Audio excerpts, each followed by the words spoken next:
Back to stage, Senior Vice President of Mice Capability and Innovation from TCEB, ladies and gentlemen. Big round of applause to Kun Supawan Teerarat. And joining her on stage, all the way from Japan, she is the chair of the Japan Mice Association. Please give it up for Miss Naomi Mano. And rounding off the panel, he is the Senior Director of Sales and Operations at Cvent. Ladies and gentlemen, Mr. Will Kataria. And moderating this panel, welcome back to the stage, PATA CEO, Ms. Liz Ortiguera.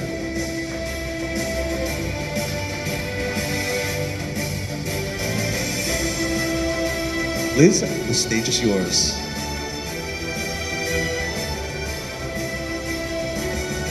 Very nice, Pat. So, I've got a series of questions for you.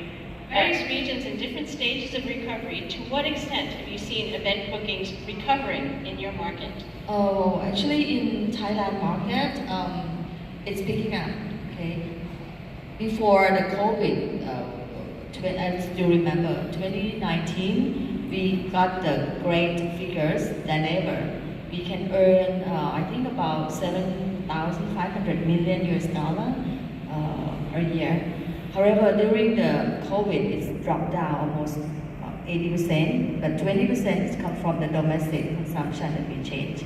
And this year, we start to reopen the countries and recover, but the figures bring up about a 20% increase. For next year, we expect the figures to be like almost half of the 7,500 that we expected. So I believe that every country right now is open the countries, and especially when we're talking about business event, it bounced back faster than tourists actually, tourism industry. So in Thailand, we expect the full recovery within the next probably 2 years, but next year it's going to be picking up very good.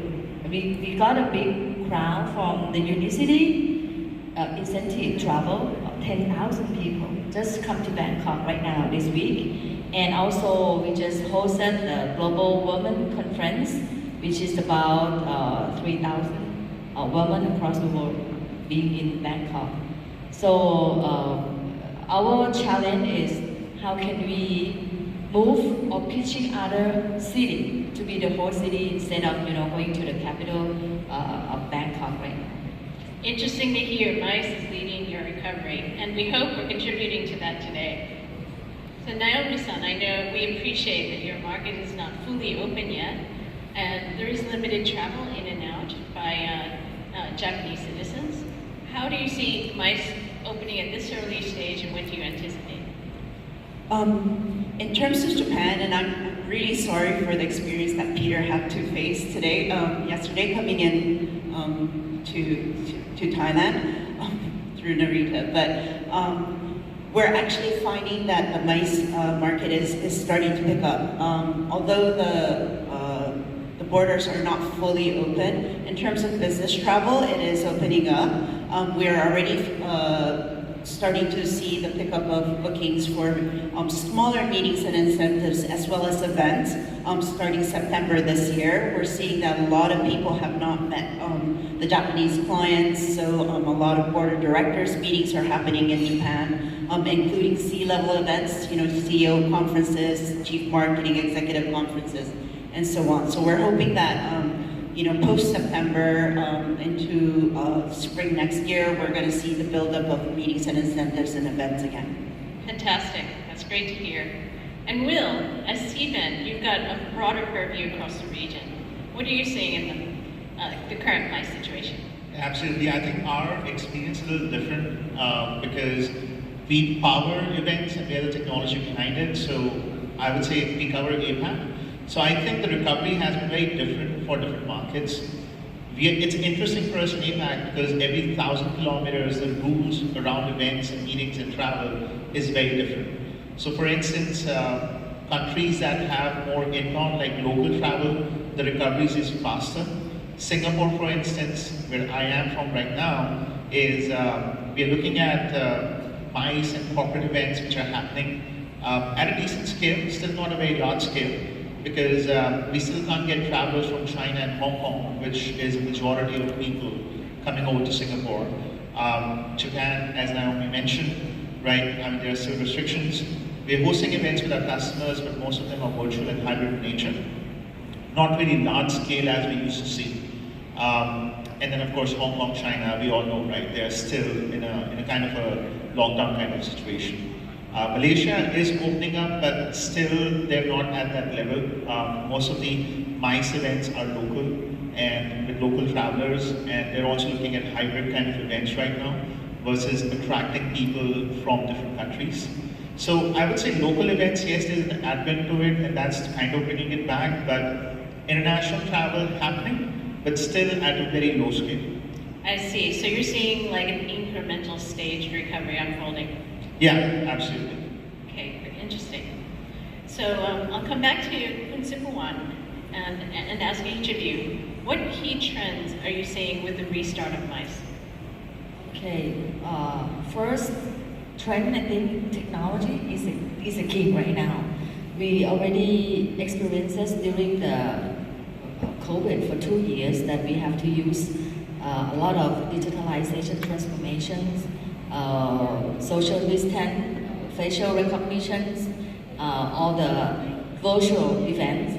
So it's also continue and proceeds, in the future for technologies. And we mentioned a lot about sustainabilities and even more because MICE or business event initiative is gathering of the people, professional people, quality delegates. However, every time when we organize an event, it will come up with waste of food, waste of the material and so on. So in the business event, almost every country have the policies to embrace with the sustainabilities. And for Thailand, the government already implemented a campaign called BCG. It's a bio, circular, and green economies that we received the initiative from our late King Ramanai. And the Prime Minister already mentioned that Thailand has to be free of the carbon neutral by in the next 6 years in the future. So every supporting event by TCEB, we have to kind of force all the organizers, especially domestic organizers and internationally, have to do the net zero carbon or carbon neutral. So we have the calculation and so on. So this is one of the tips. And the last one, before I pass to the others, I would mention about the communities. We can learn that experiences is also one of the attraction that every delegates are now looking for, especially with the new generation. So how can we make the differentiation between countries or destination to one destination? Community-based, you have the community-based tourism. We also have the community-based MICE for MICE. And the standardization of the communities would be, maybe I can say, even though it's authentic, but remember the expectation from the corporates is more than FIT or other tourists. So we're trying to upgrade or doing the standardized of each communities that we try to lift them up and be the destination for MICE. That's excellent. Technology, sustainability, and community-based. Actually, community-based, we had thought about that as a leisure trend. But this integration with MICE, and actually you'll see it here through this conference, we felt it was really important that we didn't want to lock you just in a conference room. We wanted you to have a sense of place and an experience. So we're bringing those two trends together. Thank you. Naomi-san, are you seeing similar or something in addition? I want to focus on maybe one more thing that, in addition to what was already discussed, but one of the trends that I am seeing is a trend towards wellness, and I think it was discussed earlier in some of the other speakers as well. But I'm also a part of the Wellness Tourism Initiative within the Global Wellness Institute. We're seeing that even with meetings and incentives, sustainability is obviously something that is deeply discussed at the moment, but wellness and giving a holistic approach to not just the content but the activities that are being provided by the organizers, the food and the wellness component to food as well. So embedding wellness tourism into meetings and incentives is also a trend that we're seeing. That's fantastic. So what we're hearing is a multi-dimensional delivery of MICE in different forms. You're appealing to different, and it's more humanistic in a way. Will, what would you add to that? I would say something in terms of trends around MICE events. First thing I would say for all of us in the room, organizing events and in the MICE industry, I think there's a lot more responsibility that we carry right now. First of all, the cost of hosting events has gone up significantly. When you factor in technology, you need more technology, you need digitization, you need safe events, safety management, COVID tests and everything. Everything costs more. So the events are more expensive, right? But at the same time, I think on the other hand, our events are getting smarter, events are getting better.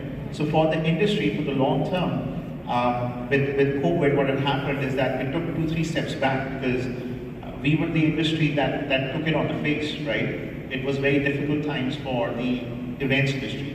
But at the same time now, I think it's a bigger leap that we're taking forward. And we're also setting trends for the regular travel, leisure travel as well, with sustainability, with cultural, culinary experiences that we're driving. I think that's more of a longer term thing that we're doing. But not to remiss that it's more difficult for event planners and organizers right now. It is more challenging. But we're upskilling as well at the same time, right? Great. And maybe I'll continue with you and come back this way. But people are craving to have, there are two different trends here. There are people that are craving to have in-person events, or do you feel that they're being even more highly selective about investing the time to come because they're sort of saying, well, I can be more efficient and not invest the travel time and just do it on Zoom. So you just commented that events need to be more impactful. What do you say? Do you see that they're being discriminating and being much more selective? Yeah. See, we power Cvent, we power virtual events, in-person events, right? So we try and gather a lot of data around that as well with all the events that they've hosted, the customers, the events that they're doing. And as a matter of fact, we ran some surveys and one of the results that we got is, first of all, in-person events is 3 times more engagement than a virtual event, right? And then because things have been virtual, there's a virtual fatigue as well. And I'm not just saying in person, if you look at people generally, they do want to go back to offices as well and not to stay at their home and work from home all the time, right? So I would say, yes, people are craving in-person events, but coming back to the first question that you asked, is it more so local travel? Is it like local delegates more that are coming to in-person events versus travel delegates, traveling attendees? I think it's more so local versus traveling right now because of all the difficulties that we have, right?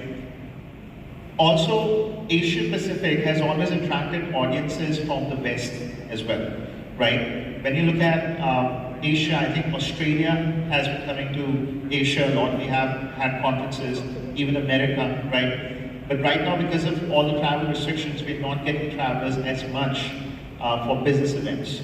But if you look at data on the other side, Asians are going more towards the West for leisure. They're traveling outside of Asia more right now than within Asia, right? So I think it's a mix of the trend, but yes, I think in-person is coming back and people want to do in-person events. Well, maybe I'll probe on that. Why do you think they're traveling west more than in Asia? Sorry? Why do you think they're traveling more west? I think it's experiential, perhaps, right? If you travel after 2 years, 2.5 years, and you're taking a holiday, you want to think, hey, listen, where do I want to take that holiday? I think it's also because, like for example, Europe is attracting a lot of Asia travel right now. Why? Is because they were one of the first countries to open up. right? They were one of the first countries to ditch the mask policy, right? And I think with vaccinations now and everyone traveling while vaccinated and open travel lanes, I think people are more inclined to go to Europe perhaps, more so than traveling within Asia. Okay, interesting. Naomi-san, are you seeing the same?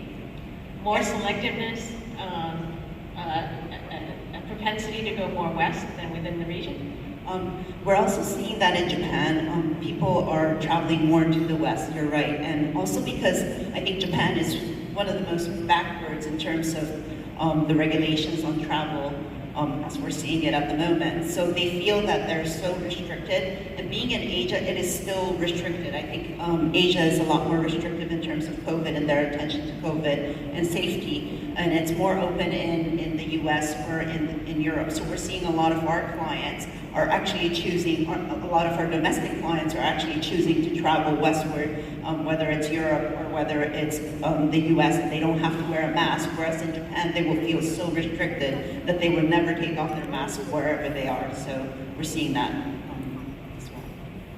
I think we have to separate the type of business. When we're talking about MICE, it's not only the meeting or the corporate meetings or incentive. We are also covering some kind of exhibition, trade shows, and also the festival that we are already included in. For the corporate meetings and incentive, people are now looking for the pick up of the economies in Asia. So a lot of corporates within Asia Pacific now looking for having a corporate. Look at Thailand, for instance. After we reopening our countries, a long list of the global event coming to this Asia, and Thailand is pitching or bidding for it. So I see the long line on the list of this growing. And when we're talking about the trade shows or exhibitions, it's very growing in Southeast Asia and also in Asia Pacific, because there's a lot of projects going on in each country. So basically the organizer from Europe or from the States, they cloning, what we call geo-cloning, their shows to our region. So the high trend of exhibitors from Europeans and from the States or even in Asia are growing and trying to exhibit their within the new shows in order to focus on the destination that they are looking for their visitor. So in conclusion, in-person experiences still are the long for, I can say the long for, after we've been missing for 2 years, and it will be growing. But for the corporate incentive, it's a very sensitive business.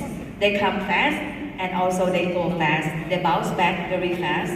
So there will be less event because most of the corporates, they still think that they can do in online meetings.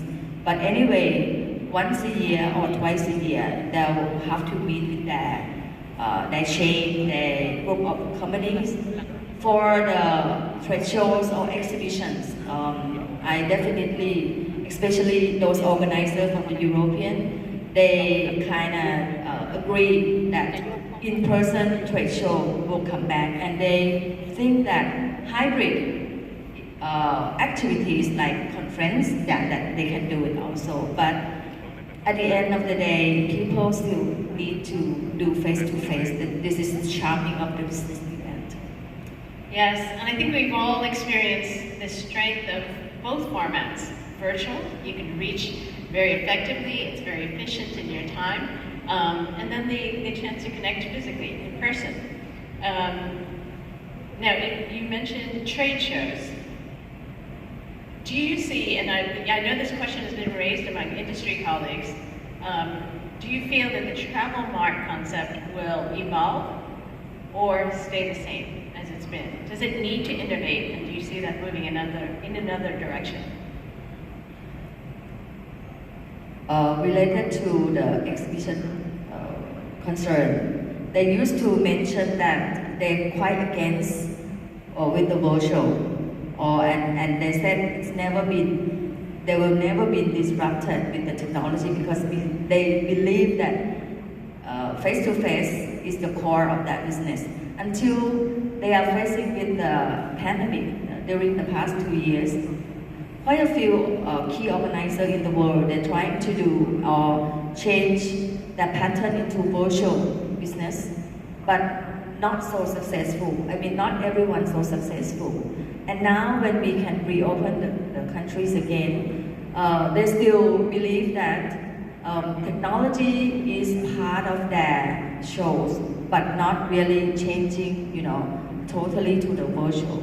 They still believe in the hybrid, and a lot of technology will support the event to have their visitors, the exhibitors gain more experiences.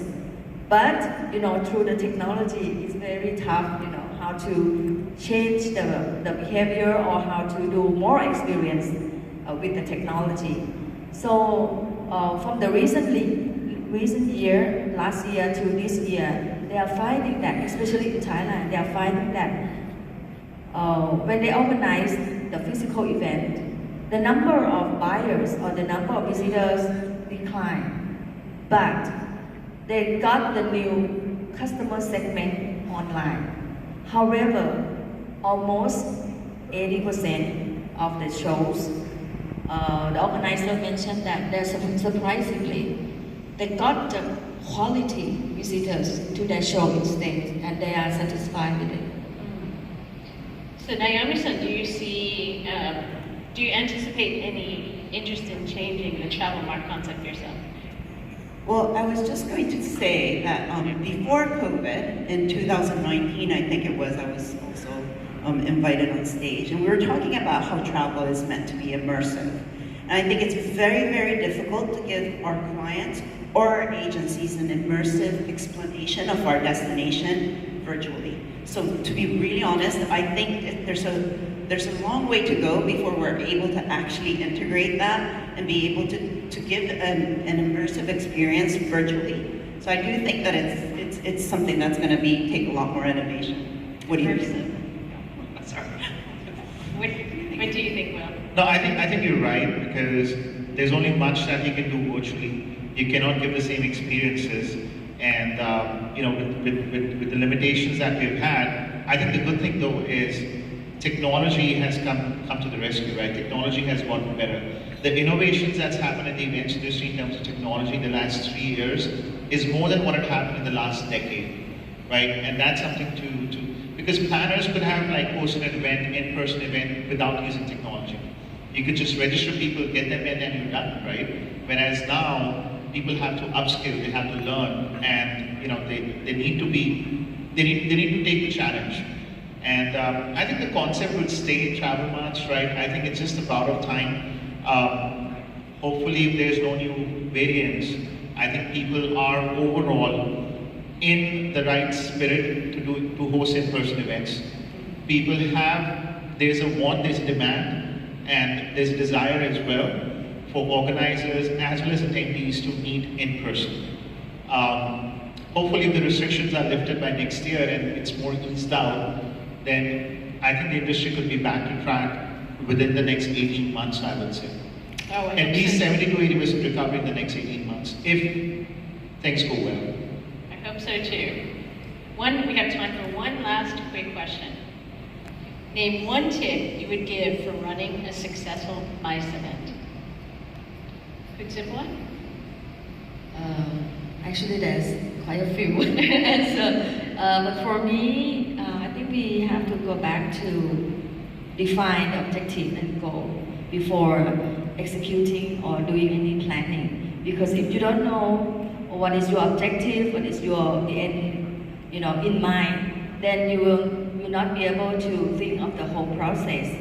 To define the goal or objective, you'll be able to know who is your audience, what kind of segment of customer, and what are the plans that you will be able to do, what kind of communications and so on. So define your objective and goal first. Okay. So starting with the right objective. Naomi-san? I want to go back to what Al mentioned earlier. It's one of the things I think we have done with some of our events, because our events are smaller scale, 200-300 people. But flexibility is going to be really, really important going forward. Flexibility on the planner side, flexibility on the attendees, flexibility and ensuring communication so that that flexibility is maintained. I think that's one of the keys to success for the events going forward. Completely agree. Flexibility from the travelers and the planners, right? Yes, absolutely. And Will, what's your number one tip? My tip is be brave, be courageous, go with it, host the event, even for the attendees as well as the organizer, take it in the right spirit, because frankly speaking, MICE will lead to a recovery to the overall travel and tourism industry. If you can see events happening at a large scale, right? For example, look at Songkran, right? We are all here today, but if it was not for this event, a lot of people might not have traveled per se, right? But we have, it opened a perspective. Thailand, if we can host events, a new convention center coming up, it's fabulous, because you told me about that, remember, when we discussed about it. I think having the right venue and attracting like thousands of people for a show and events will lead to that recovery, right? So, and one addition to that, I would say, because I am with Cvent, is embrace technology. Embrace technology, it's your friend, don't be scared of it. Upskill yourself, learn, and I think this will only help you in putting better events together. Great. Be brave, be courageous, and embrace technology. Thank you so much to my panelists, and appreciate your being here today. Thank you. Thank you. Big round for our panelists, and a big round for our moderator. Thank you so much, Liz. Fantastic session. Let's keep on time. You guys, step up. Thank you so much. Talking about flexibility, we're going to be